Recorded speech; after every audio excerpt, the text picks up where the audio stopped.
trophy or something, or this car or something. So many power want to invade our kingdom. So then the king or the queen have to come and protect the king, protect the kingdom. In all the story, the king actually call his knights of the holy table, and then the knights comes.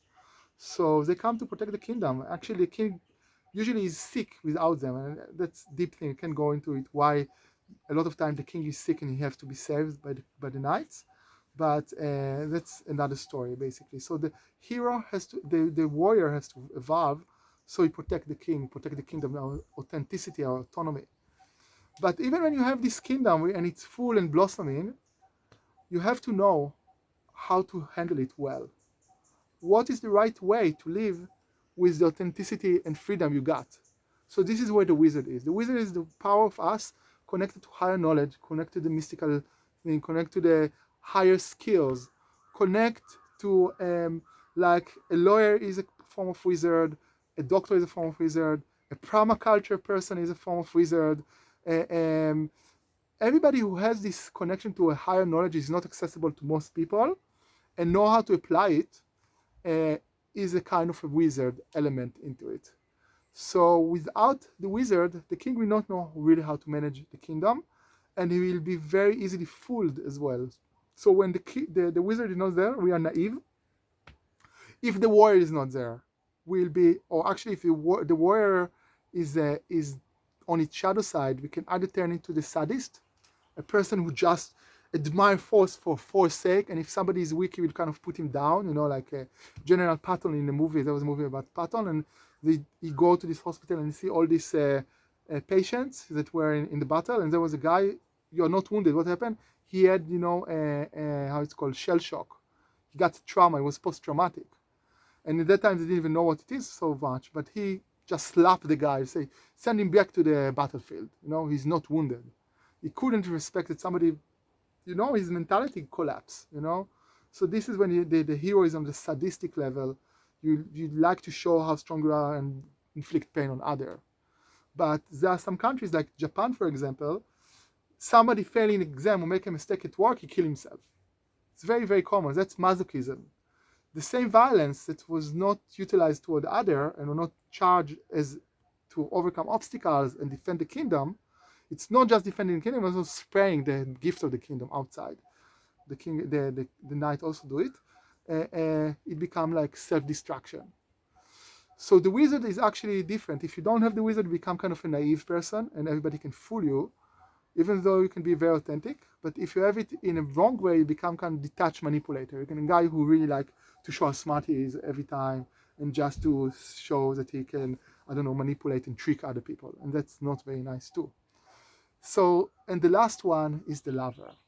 Even when your kingdom is well managed, with the wisdom of the wizard, with the authority of the king, with the power of the warrior, if he doesn't have a soul, if he doesn't have passion, if he doesn't have love, it doesn't worth anything. So the lover is the one who come and bring this authenticity, this connection to life, this spontaneity, this happiness, this creativity, this passion into everything, and make actually the kingdom become a warm place. Because all the other heroes can't detach from life, in a way. The king is, for here I am, into life, and the warrior is challenging life all the time, and the wizard is seeing life from above, but the lover live life. He's the artist, is the romanticism, is the dreamer. He's the one who actually willing to be experiencing whatever life has to bring as it unfolds, kind of thing. So that is the four archetypes of the hero, and different challenges meet different aspects of the hero to come. And if any of the archetypes is blocked or malfunction, it will always create some problems, both in the way we act toward the challenges and both in the way we cooperate with other heroes that are like going the same journey with us.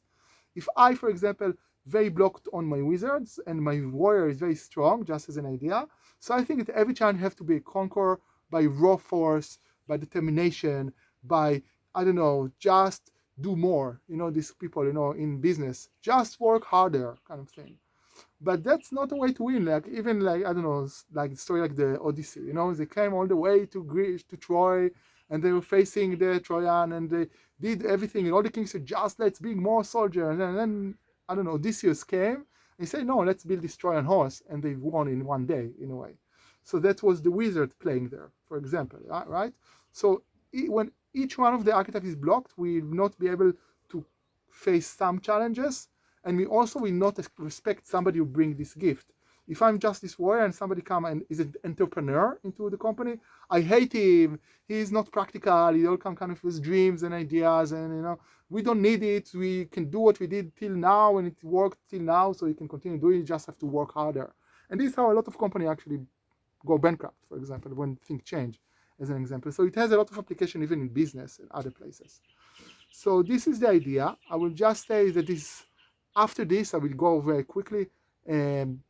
The hero goes through the road of trails, and you understand, he go actually, there are 12, according to astrological signs, even when you go to the desert. So the first was Aries. The Jewish people have to kill a goat, which actually represent in astrology childishness. They have to grow up and be serious. That was the first one. And then it was the golden calf, represent materialism. They try to reduce the quest. Let's say I went out to India and I started doing yoga and I left my hacking job. Let's just think, yoga is cool. Maybe I open 10 yoga school and make more money than I was doing as a programmer kind of thing. So I reduce the adventure, which is actually spiritually and about the soul, into how I can get something from it. And Gemini, as just stop in Gemini, for example, is the one of knowing. They send spies to see the promised land, which is, I want to have tons of concept about what is enlightenment, or what it is when I finish my journey. And then what? You can't really live the journey, because you kind of know too much. You instead of being in the experience, you're analyzing the experience all the time. So you can fall. That's a Gemini kind of trick. Each astrological sign actually represents a trick, or a downfall, or a trap. Also to the other side, I can't really explain all of this. Now I just say it. So you go through the road of trail, and then you go and understand that all that you search outside was actually an inner thing. It was not an external thing. And that's called the Great Cave. The Great Cave represents going into being very intimate with ourselves, and going into it's sometimes called the dark hour of the soul. All the false lights that we build, all the powers that we build, all the artificial talents and knowledge we got collapse, they don't function anymore. And then when all the lights, the artificial lights, shut down, only then the real light, the light of the soul that was with us from the moment we were born, or maybe before, could be revealed. And then at that moment, the hero become, in reality, realized, basically. He found his true gift. With it can slay the dragon, when the dragon is always the repressed part of our personality, the part we can't see, we can't accept in ourselves. But this power that is revealed is actually unconditional love, the base of creation, which is oneness and love. And that love is so great that he can even love the parts on himself that he hates the most, that represent him as a really domineering mother or boss, or whatever he hates, or not identity. The big capitalist is a cigar, doesn't matter depends who you are. You see, all the stiff stuff that you really hate outside actually is a just representation of something inside.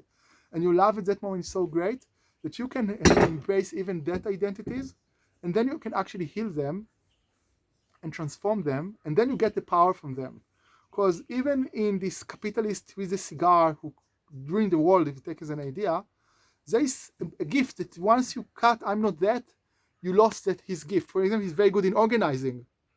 If people who are, idealistic ecologists will have the same organization power and practicality of these big entrepreneurs with the cigars that ruin Earth, the world will be very different. But we cut with capitalistic greed, also being efficient, for example, just to give it an idea. So you are willing to accept that identity and you heal it, but then you also get the gift that it has. And then there is a form of transcendence. It's called, we went all the way to hell, and now we're going into what is called death, transformation, rebirth. We were willing to let go of all we know before, but then we actually are born again, but actually in a higher, more divine form. We have, usually it's a vision, or an expansion of consciousness, or a divine revelation, or a deep meditation type of thing, or just some really deep insights that fall in, and we understand life now in a very transformed way. And once we get it, we also really realize what is our role in this life, what is our superpower, and how we should function in reality, what is the real purpose in this life.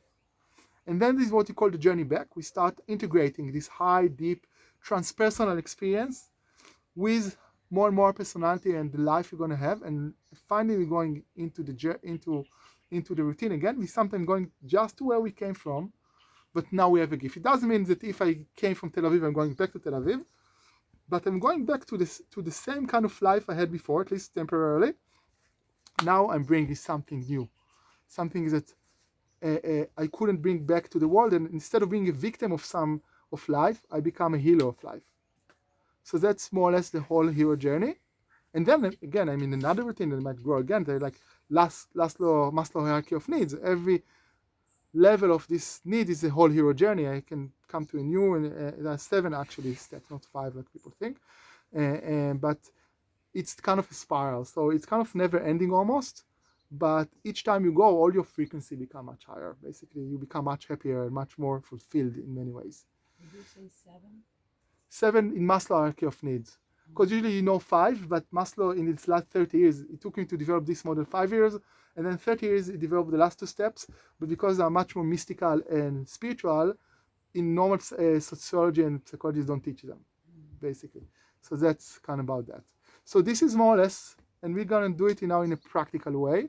If anybody have a question, or maybe it was too much download for one day, for one afternoon. Upload. So great. So let's start. Up. What? Upload. Upload.